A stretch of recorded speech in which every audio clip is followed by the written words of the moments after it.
Welcome back, everybody. This is Pascal Lota from Neutrality Studies, and today I am joined again by Dr. Manuel Ramos, an associate professor at the Department of Anthropology at the University Institute of Lisbon. Manuel, welcome back. Good morning. Good morning. It's a pleasure to be here again.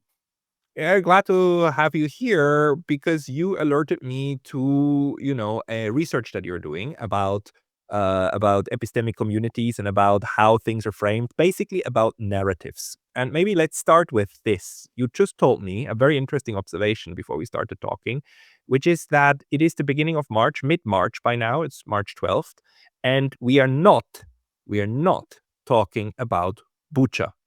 This is, of course, the fourth year anniversary of Bucha, and something that, used to be a very important narrative talking point for the Western understanding of the war in Ukraine. And now we're not talking about it.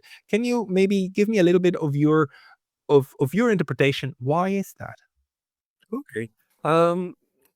Of course, we're not talking about Bush because we're very embarrassingly talking about Minab, what happened in the 28th of February, which was the start of the Third Gulf War, which reminds me, or should remind us, that also the Romans had three wars, the three Punic Wars, and I don't know if there's any analogy to this, but let's see. But we are in the Third Gulf War, and the Minab was the opening scene to the Gulf War in a way, in terms of narrative. So because it coincided with the more or less coincided with the fourth anniversary of Bucha, suddenly Bucha disappeared from the media. There was no Zelensky talking about Bucha. There was no Ursula heartfelt in a far heartfelt way, reminding of the barbarity of the Russians in Bucha, because the media and the politicians and the various epistemic communities, as you mentioned, were busy and are busy trying to make sense of events and trying to create a new narrative and reminding the Western media that there was that they had been forging and developing another narrative on Bucha, which in a way clashed with the values and the framings of this new interpretation of events, meant that Bucha had to be erased from the talk, and I think that's it's quite interesting because precisely what I'm now researching in a way with colleagues from the mathematical department in my institute is a way so it's a way to bring social sciences together with computing and algorithmic work, and we have been developing this. I called it for fun the opposite algorithm. That is to try to. It is impossible to be neutral, of course. I mean, to find the null point of neutrality it's a myth. But You mean complete objectivity, like 100% objective approach is impossible? It is totally impossible. But I think what I find interesting is that there is the process of mitigating bias. Of course, this is something that anthropology has been trying to do, even though I know very much. I know very well that anthropology is a Western construct, but at least has been over the years the attempt to mitigate our Western ideology bias, our semantics bias, and so working with the IT guys, we came up with a way to analyze how narratives develop from events. Because one thing is events, as historians remind us. One thing is events, another thing, completely different thing, is facts. And of course, a fact is an event that became consensual. And of course, facts are never it's very difficult to find consensus in events. So Can you talk you about this define. a little? Can you talk about this a little bit more? Because most people probably equate events with facts. Can you just Exactly. work this out a bit more for everybody? Yeah, events are things that happen.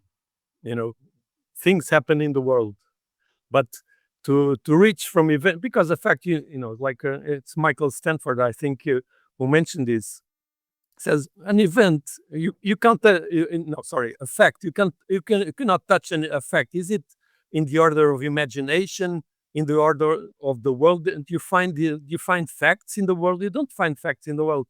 A fact is a consensus. You have to agree that something happened. And so once everyone agrees that something happened, then you have a fact. But if you don't agree that something has happened, or parts of that event uh, have happened, you don't have a fact. So you create narratives from bits of events that turn into partial facts, because there's a community, an epistemic community, and a community of belief that believes that that event led to the creation of a fact.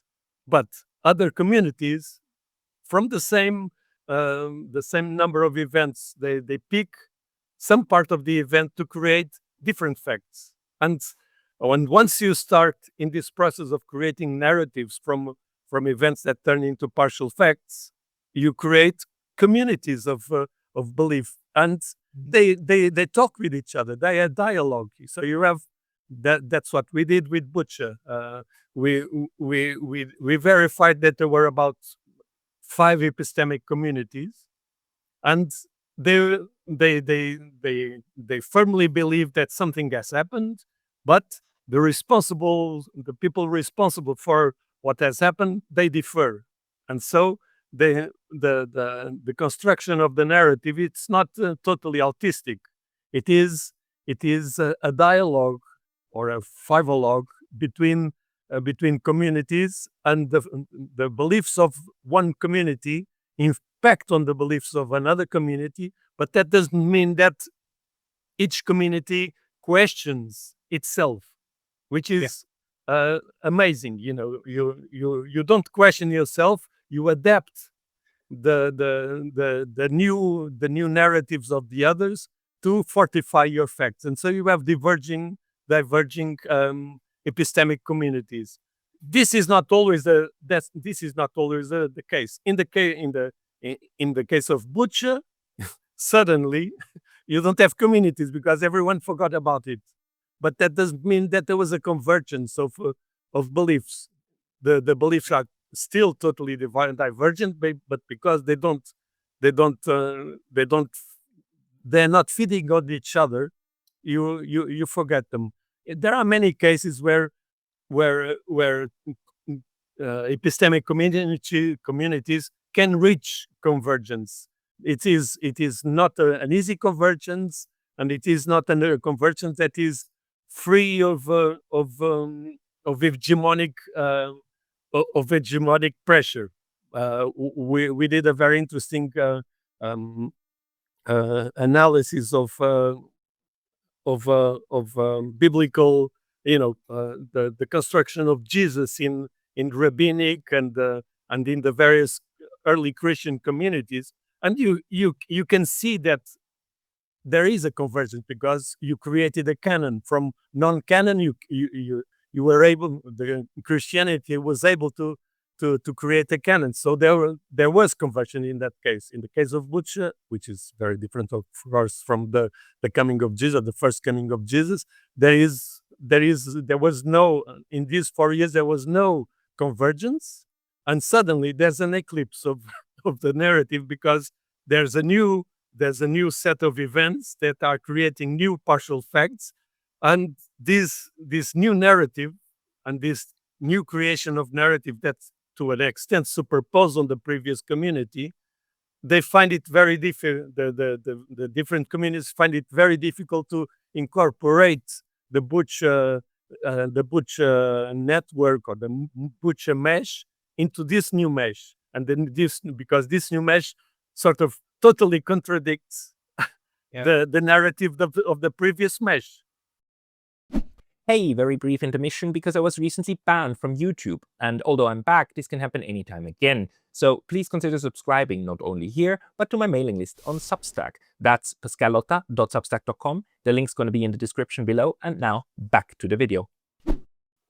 I find this very, very important and very fascinating because until today, we do not have a common narrative about the Ukraine war, and even within the Ukraine war, about individual occurrences or events, as you said. And the interesting thing that you're bringing out is that you have a relational understanding of the term fact, or a sociological understanding. I mean, we could go into the philosophical realm and ask whether there can be facts without humans, but let's not go there. Let's just say, like, okay, the definition that you're bringing Yes, here. the reason that, well, as you know, if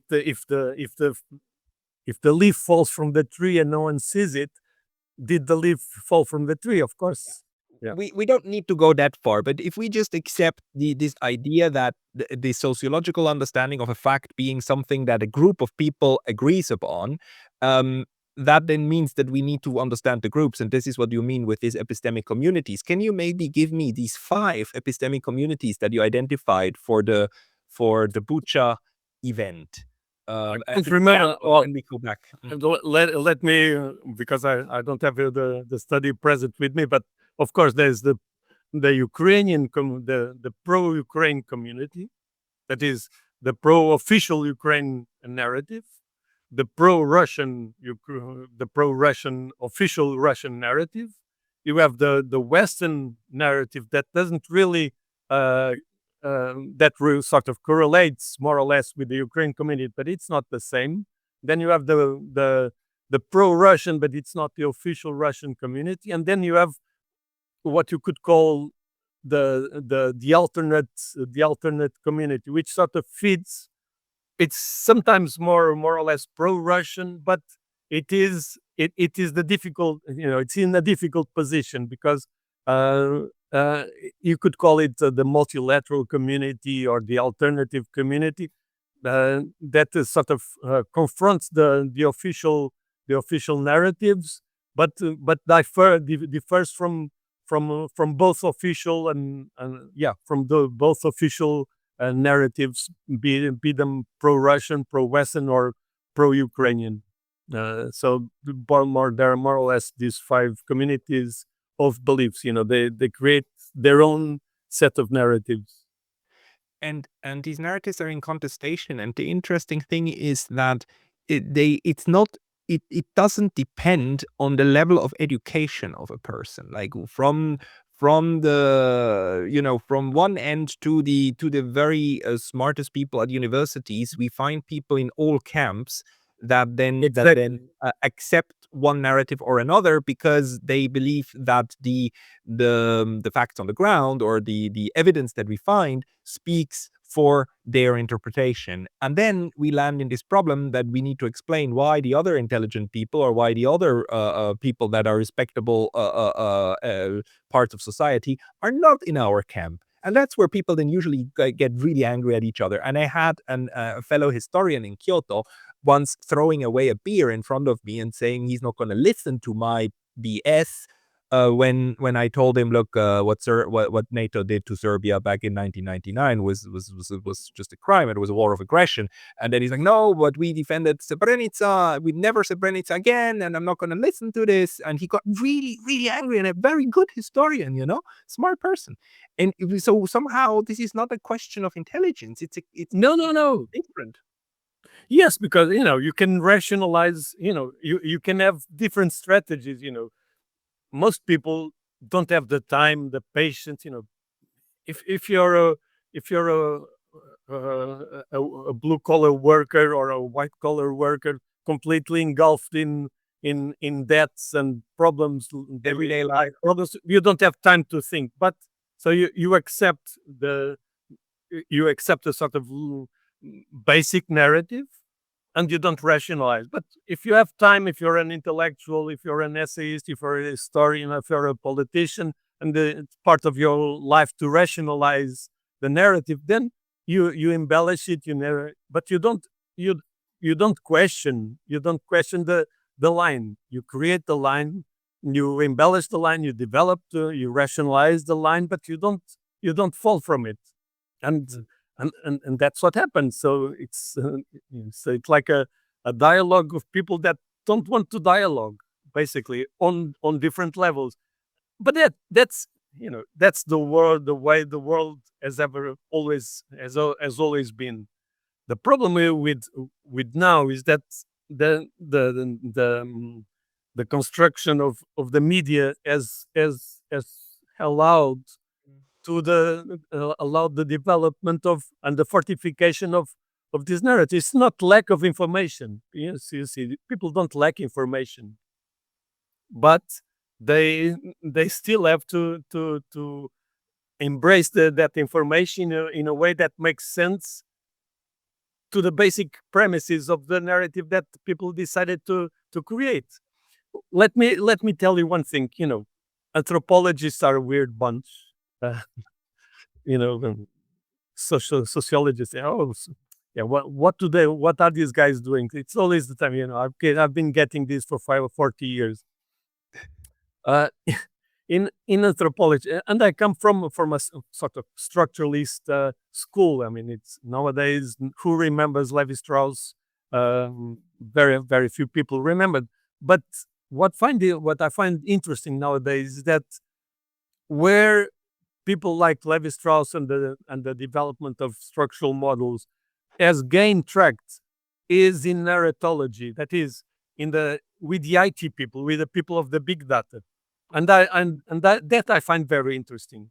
That is, anthropologists and social scientists forgot about the development of models to understand narratives, and that's basically what the structuralist model was. You have different myths, you have different variants or variations of myths, and you try to understand the whole cake. That is, as Levi Strauss would say, the myth is the is the is the totality of all the variations. So there is not one myth that is more true than, or there is not one variation that is more true than the others. To understand the a myth or a set of events or a set of facts or a set of historical facts, you have to understand you have to listen to all the variations and try to see where they coincide, how each variation transforms the other, and that is a very strong, it has always been a very strong model.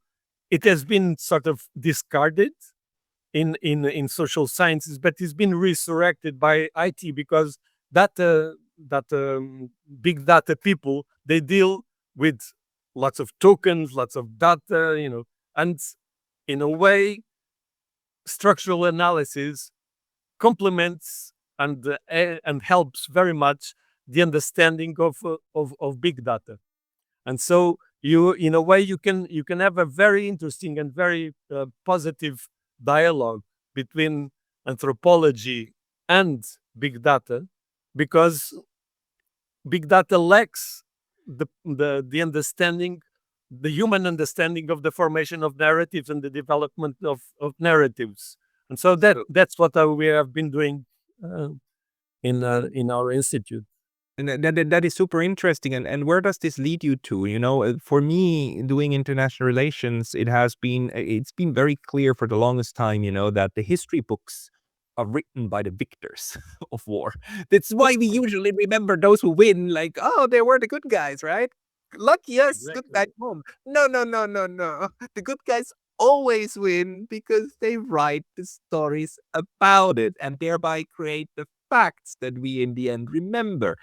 I swear to God, had Hitler won the Second World War, we would remember him as the good guy. Is absolutely certain. Of course.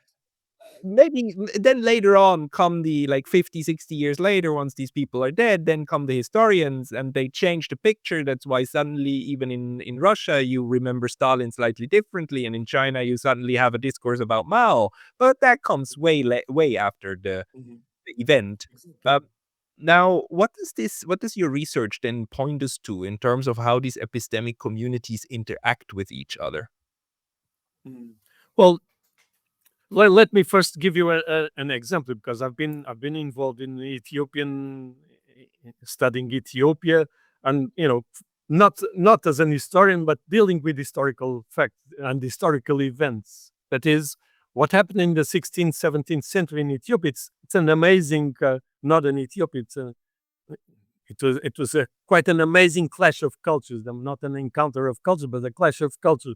That's the moment where when Catholic Jesuits arrive in Ethiopia, Orthodox country, and try to convert the kings and to convert Ethiopians from Orthodoxy to Catholicism, and that led to all sorts of revolutions and rebellions in Ethiopia, because you cannot forcibly turn an Orthodox, a monophysite Orthodox, into a duophysite Catholic from one day to the other.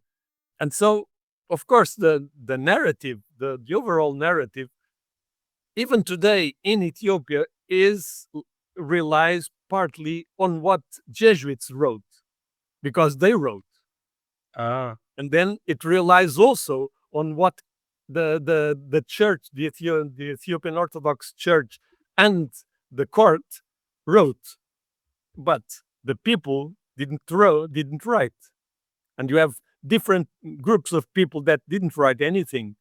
They just lived the events, and they retained memories, and it is not a it's not a civilization that's only oral. It's oral and written, and so the oral legends in Ethiopia, in a way, feed on the Jesuit discourse. They feed on the king's discourse, the church discourse, but they develop other discourses, because they develop an identity discourse that, as subjects of the kings, and as how do you say, subalternate communities, they have a voice. They have their own voice, even though that voice doesn't reach doesn't reach writing. It's what they call afataric, that is oral history.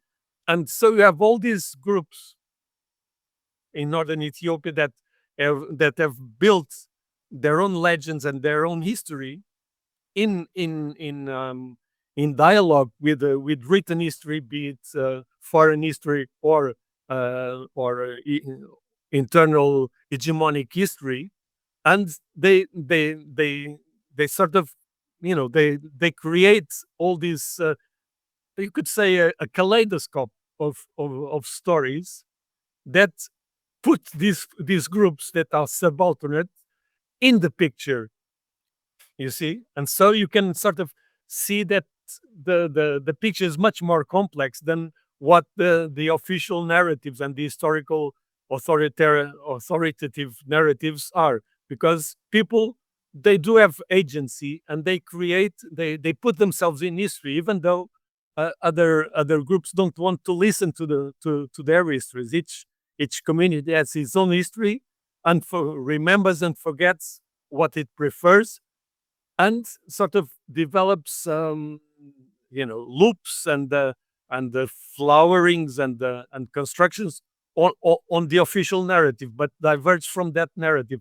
And for me, that experience of understanding, going into into small communities and listen to these people, and to understand how these various groups understand history, was very enlightening, because you could have then said that you have the official narrative, the various official narratives, but then you have non-official narratives that enrich and offer a better understanding, a better and more encompassing understanding of of the very tragic and dramatic and um, very tense sets of events that took place at that moment when the Jesuits arrived in Ethiopia to convert the Orthodox to Catholicism. So, and of course, how they left, and how their heritage still is there,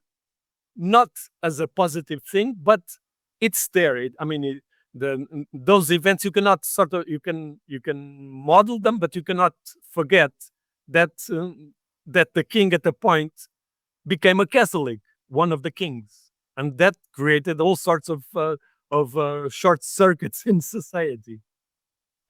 What does this what does this research point us to, like, when it comes to our kind of the collective way of how we understand events, and also maybe the power of these narratives? I mean, we all know that propaganda rests on the ability of one group to impose its interpretation of the world on everybody else, and then demand adherence to it, and that this is also like a tool of power and so on. But in a world, especially right now, in a multipolar world, where we have an absence of an absolute narrative making instance, um, it seems to me almost as if though we are constantly living in with the threat of cognitive dissonance. When one epistemic community somehow is confronted with the narrative of the other one, and then gets this shock reaction, and is like, no, no, no, your understanding is wrong. I mean, you've got it completely backward. And then you see how people start actually getting, like, again, like, physically angry, and their hearts start pumping and so on. Uh,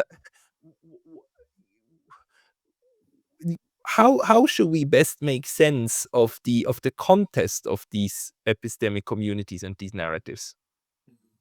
Well, I think as as uh, uh, as uh, as social scientists, and the international relations is a social science, as anthropology is. I mean, no, we're not going into what is science nowadays, because it's a very boring matter. But uh, we have, do we intervene in the world? We know that we are not neutral. I mean, we are echoes, and research, and I experience this every day. Research is conditioned, is modeled, is pushed by policy. You have the European Union that gives money to this, but doesn't give this line of research, doesn't give money to that line of research, because there's a political interest in feeding some groups of research and not the others, and some kinds of research and not the others.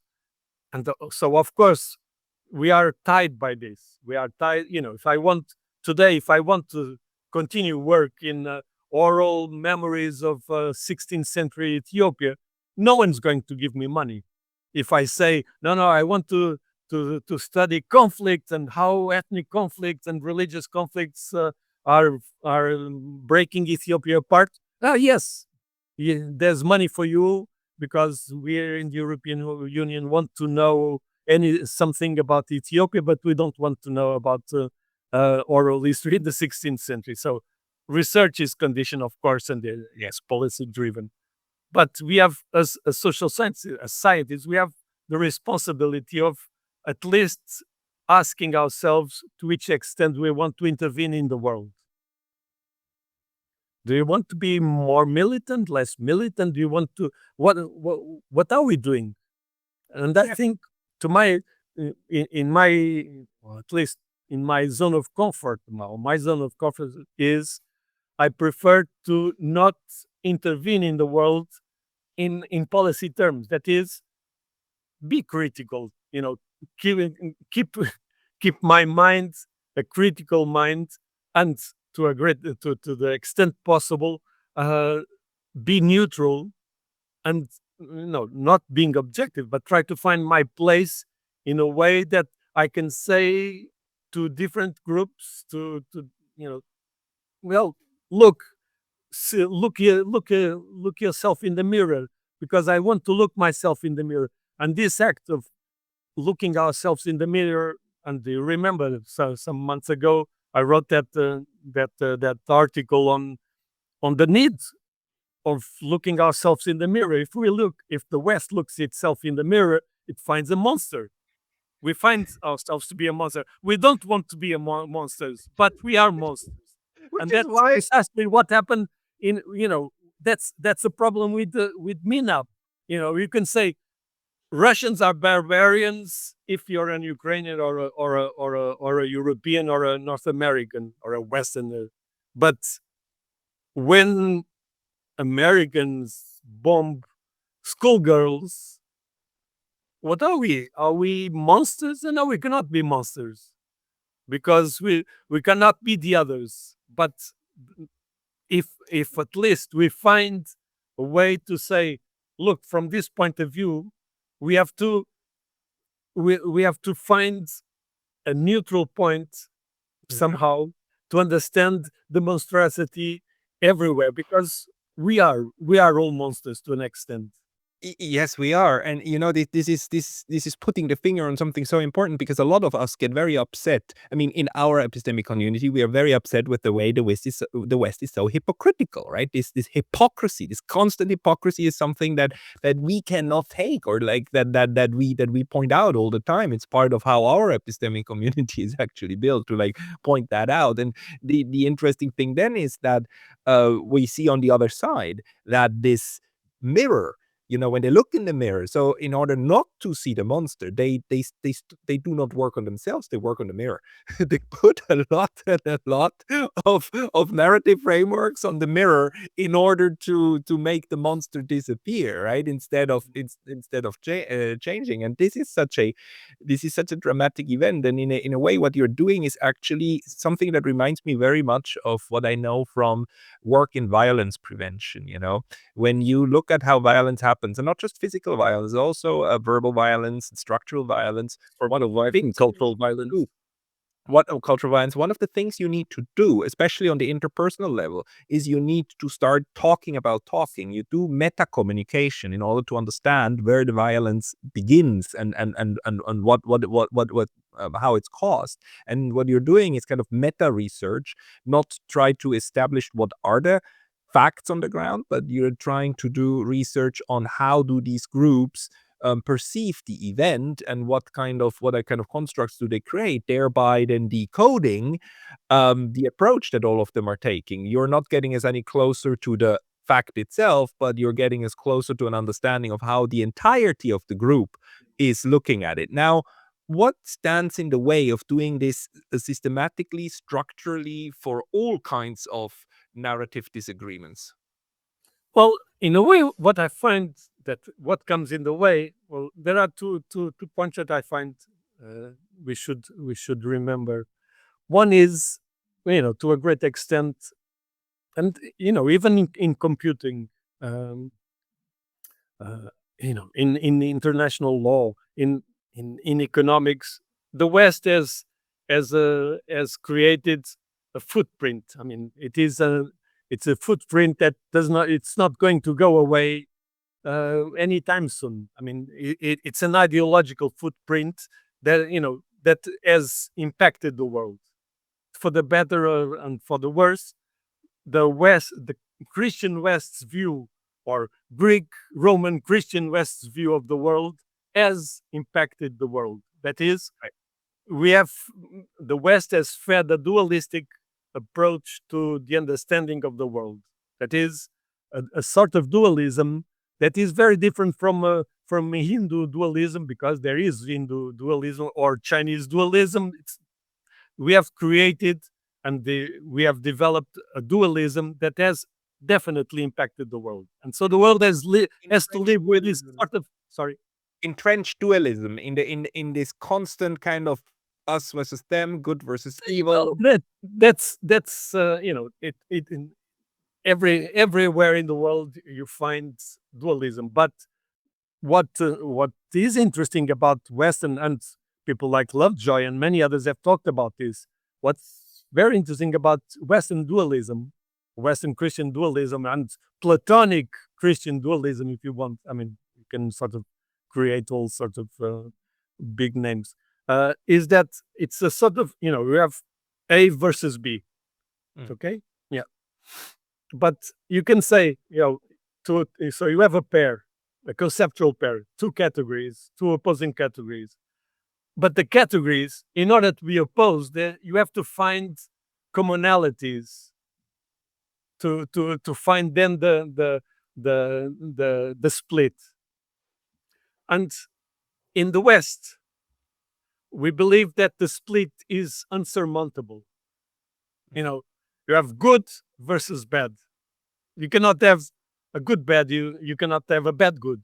You have to have good versus bad. We have the split is unsurmountable, and Lovejoy in the 30s as talk, we are hairs and vessels to Platonic thinking. That is in the allegory of the cavern. We cannot you cannot go into the light. The separation between shadows and light is unsurmountable. But that is Western dualism. Other dualisms are not. They don't imply unsurmountability. That is, you can understand that in Yang there's a bit of Yin. In Yin there's a bit of Yang. That is, you have properties that are shared by the opposing sides. But the Western view does not allow for categorically does not allow for the acceptance that there's a bit of the other in me and of me in the other. You see, and that is very powerful. It's a very powerful semantic, ideological, philosophical, ontological construction. But it is a construction. It's not a reality. That's not the way the brain functions. And that's what I wanted to say. We believe that the brain functions this way, and to the point that we have created a computer in the image, not of our brain, but a computer in the image of the way we think that the brain works. So if You mean the binary system?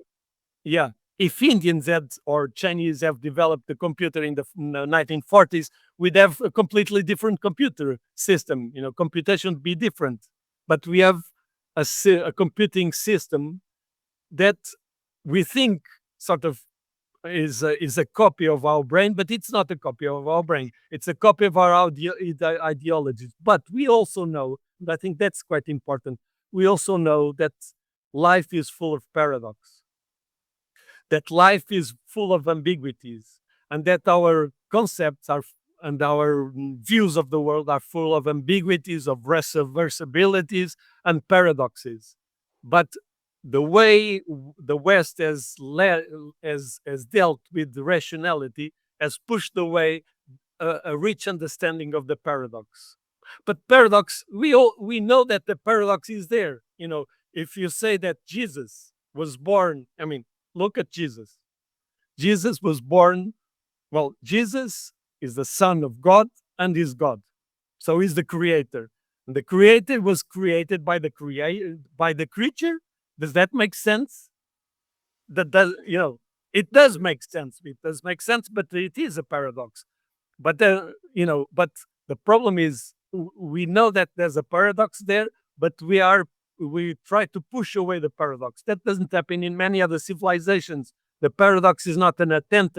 It's not an obstacle to rationality. It's a way to develop rationality. And so the problem today is that the Western ideological setup is crumbling, and we don't want in the West. We don't want to understand the possibilities of other ontological setups, and I think that is the problem. Of course, it has always been the problem to try to understand other semantic, philosophical, ontological setups. But to the difference is today the West has to acknowledge that there are other setups, that are other ways of understanding the world, to move in the world, to create the world that does not relate to ours or relates only partially to ours, and as much as much legitimacy to exist and to impact the world as the West has. And so that is the problem. That's the crisis where we are. Is that the West's narrative and the West's view of categorizing the world is limited, and it is being challenged. And so the way to overcome this maybe is to try to understand other means of understanding the world. And it's just a very, very good point. It's just a very tough sell because, especially in the political realm, the approach is usually to say, like, no, the others get it wrong. Or as Mr. Borrell would say, in the garden, we get it right because we invented science, right? Everybody else is just not scientific enough. And of course, this whole discourse, the rationalist discourse, is part of that problem, right? To think that facts are facts and all you need to do is to dig enough and then you will know them, and anyone who doesn't accept them is an idiot or an evil man, right? Yes, So, but yeah, exactly. But the problem is because other ways of understanding God, they are there, and so we are faced with with two alternatives. That is, either we sort of turn ourselves inside and become autistic to not understanding those ways, and in a way sort of decay in our little bubble, or question the bubble, and that is the crisis where we are. Either we keep the discourse of the garden versus the jungle, and I mean, no one cares. I mean, if you ask a Chinese, oh, where is the garden? Oh, the garden is somewhere there in Western. I mean, doesn't make any sense. You see, so if Mr. Borrell wants to to keep being a gardener, he'll be a gardener as in the movie Being There, uh, where the gardener is just a moron. I mean, is or you have another possibilities to to overcome this the bubble and the autism, and try to dialogue with and and dialogue with other communities and other ways of seeing the world, and try to reshape and enrich and question our ways. And I think that I would say that that is the way to go. But there are many people, too many people, who don't want to be forced into question ourselves and to think and and to say, well, maybe maybe there's another way. Actually, yesterday I saw a very interesting small video of a female, a veteran, a woman veteran of the Gulf Wars, and she was saying, yes, we were in Iraq, or we were in the Gulf fighting terrorism or fighting the war on terror. But now today, I discovered that I was the terrorist. I mean, yeah. it takes a lot to be able to accept this, and that is that I think we need to do this. As a Portuguese, people we say, oh, we're not, wars are outside. We don't have anything to do. That's not true. We're part of NATO, and so we are part. We have been we had military in Afghanistan, in the Central African Republic, in Bosnia, in Libya, in Iraq. So we cannot say we are pacifists and the world is outside. But if you ask 99% of the Portuguese, they say wars are nothing to do with us because we're not there. We don't want to recognize that we are part of this setup. For instance, talking about the little Portuguese. No, absolutely. Same goes for Switzerland. Same goes for Japan. Like we should actually constantly ask this, and in a sense, we all know that. I mean, there's this very very famous movie scene. I think it's Monty Python, right, where two guys, two Germans in the trenches, and one telling to asking the other one, did you ever notice the little skull heads on our helmets and on our uniforms? I mean, this is a skull, right? Is it possible that we're the baddies? Could we be the baddies? Is it possible? It's like, nah, not possible. Come on. I mean, that kind of questioning of your own position within, but it leaves us with a very unsatisfying insight, right? Which is like, let's take Bucha. We know that people use and abuse narratives for purposes of power and even for purposes of war, right? All great wars are fought in the name of some sort of narrative. And at the end of the day, what we would like to have is the idea of an objective reality, observer independent objective reality. And if we dig long enough, we find the truth, right? The truth, and then we have certainty. If we if we follow the advice of trying to abstract and constantly question ourselves, how do we ever get closer to the actual the thing, or the the idea of an actual thing and a common narrative? Because at the end of the day, either we find a common way to understand reality, or we will go to nuclear war with each other. Yeah, I think I would go for option two, No, basically, because no, that's because not satisfying. I'm not happy with that. I know I'm not happy, but that's let me tell you, I'll approach the subject from a different in a different way. Anthropology, we are still very much the hairs of Rousseau. You know, Mm. you can go everywhere and question everything, but in anthropology, the the myth of the good savage has always been there.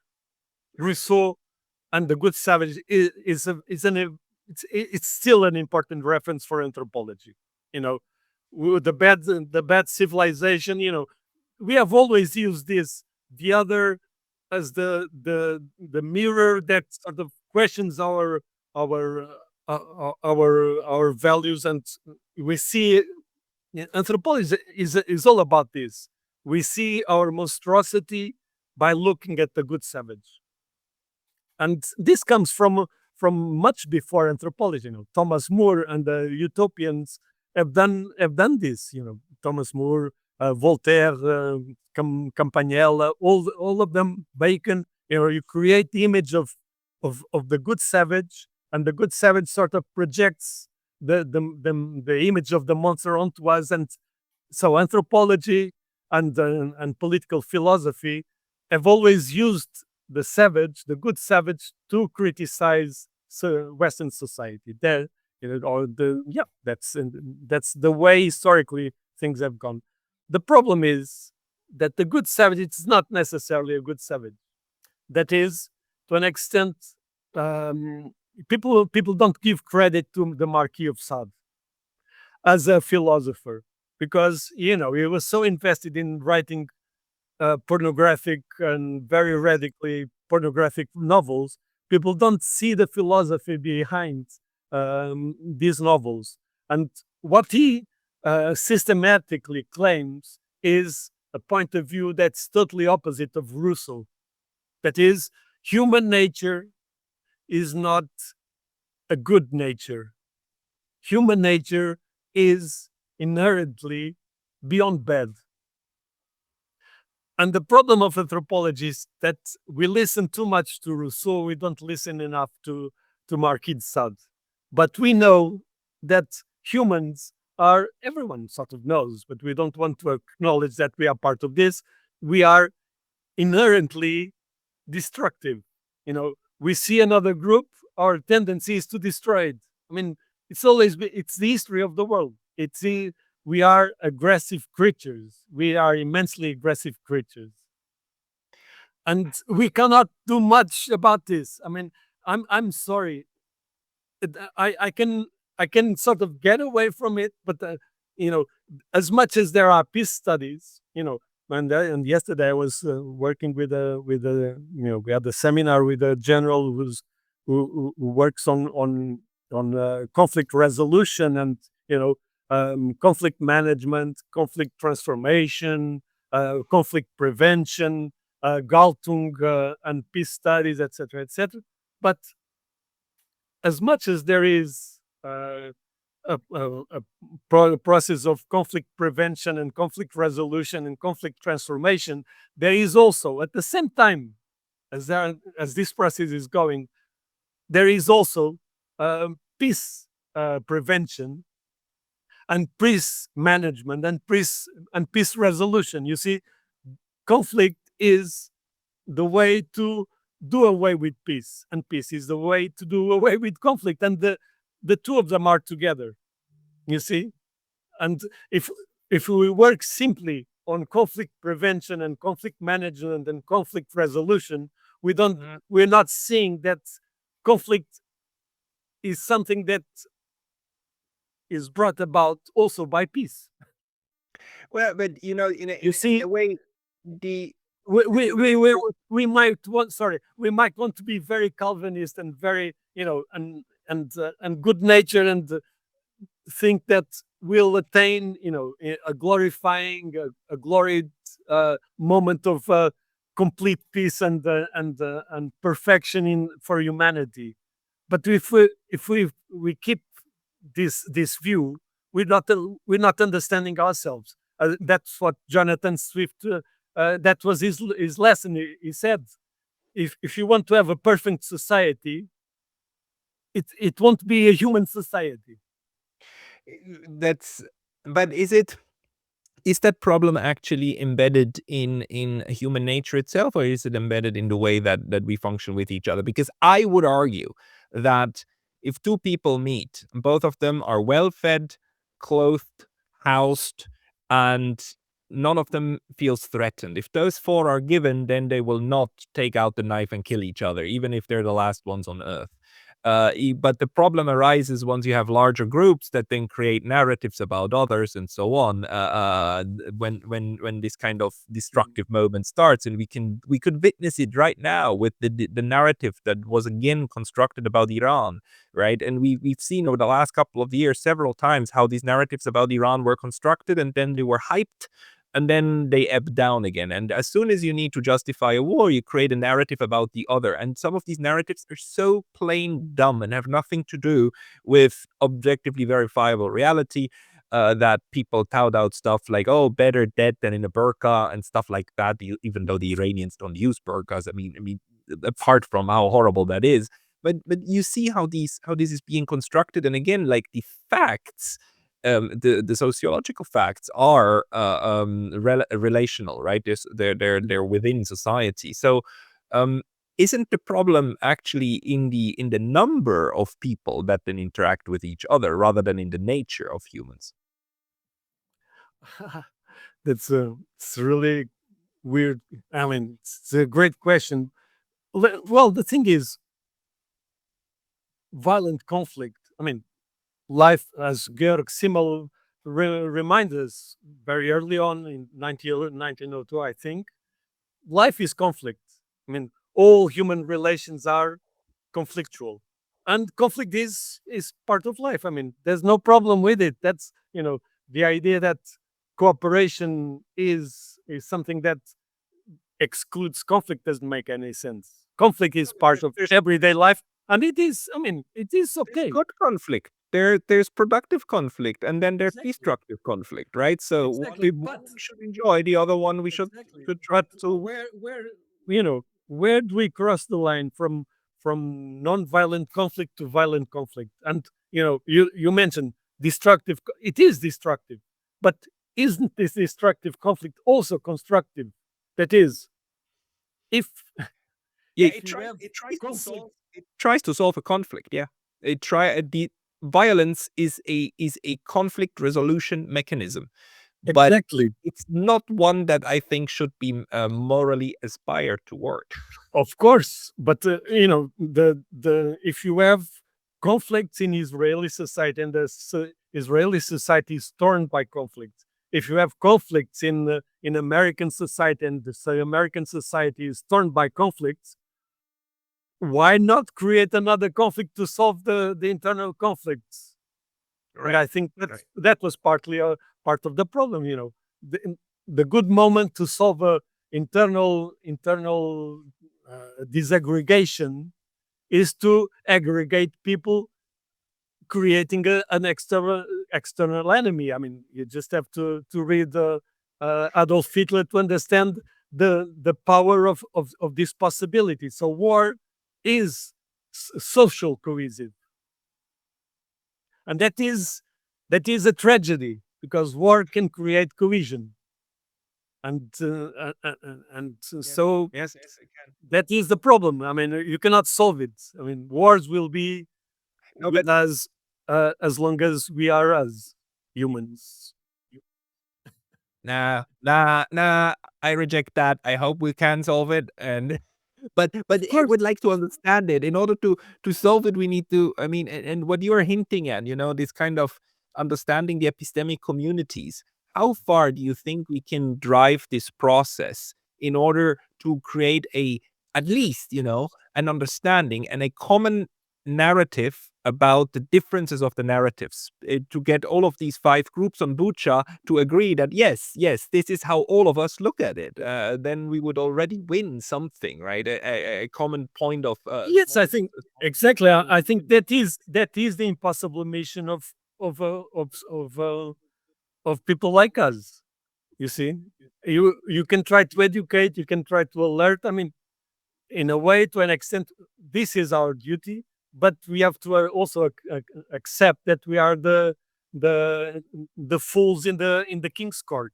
Yeah, You see? but But there is a and there is an important place for the fool in the king's court. as a fool in the Ex- king's court, do I need to do away with the liar? Do I need to just do away with the idea that the other one is lying, or does the idea of lying still have a function? of course, there. I mean, it is. You cannot do away with lie. I mean, it's humans are liars by default. Also, I mean, and I never we are lie. liars by default, and we are believers by default.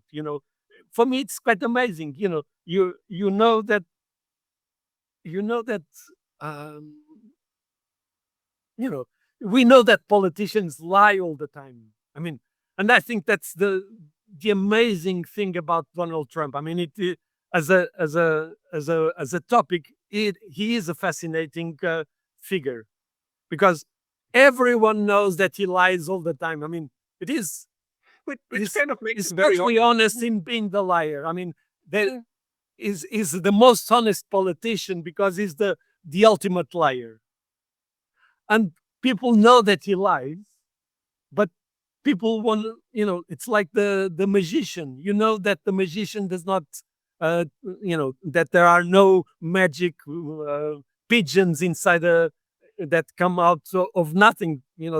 We know that magicians lie, we know that politicians lie, but we love to believe that they don't lie. And this is everywhere. I mean, James George Fraser, the famous British anthropologist who wrote The Golden Bough in the early 20th century.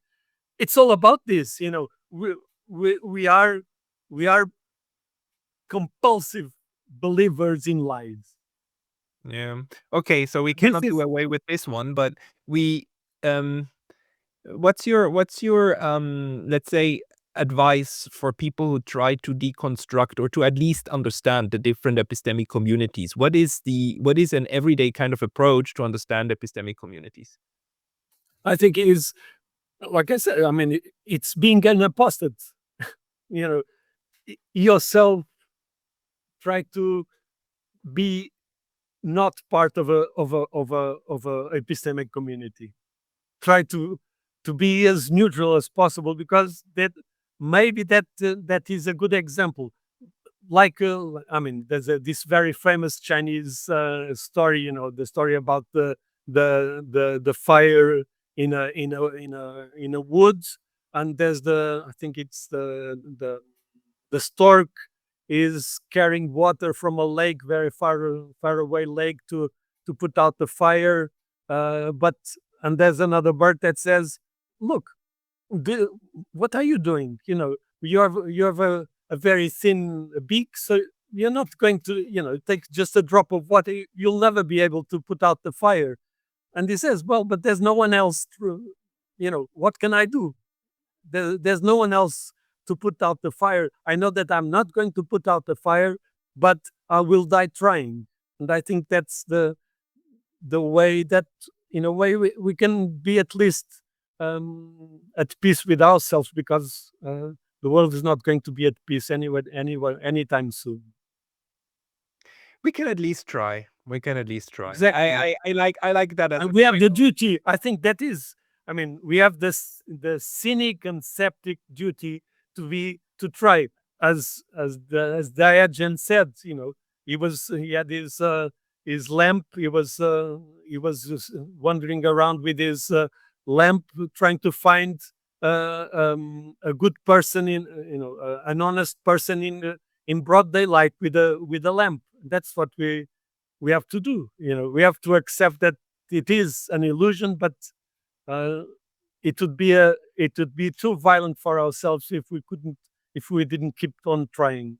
That's the only positive thing that I could, in this moment of the world history, to say. yeah, especially in a time of monsters like now. But I also want to add that I still have the hope that we will get there one day when we put out the goddamn fire. But Manuel, you gave me a lot of the food for thought. Thank you for that. I will try to link to all of your profiles where people can find your Yes, research. because now I have a little Substack. Finally, I Yeah, yeah, agreed yeah. to. You put that paper on Substack. Everybody, I will put the Substack link to Manuel in the description box below. Okay, Please find it great. there. Manuel Okay. Ramos, thank you for your time. Thank you very much. It was a pleasure. Bye bye.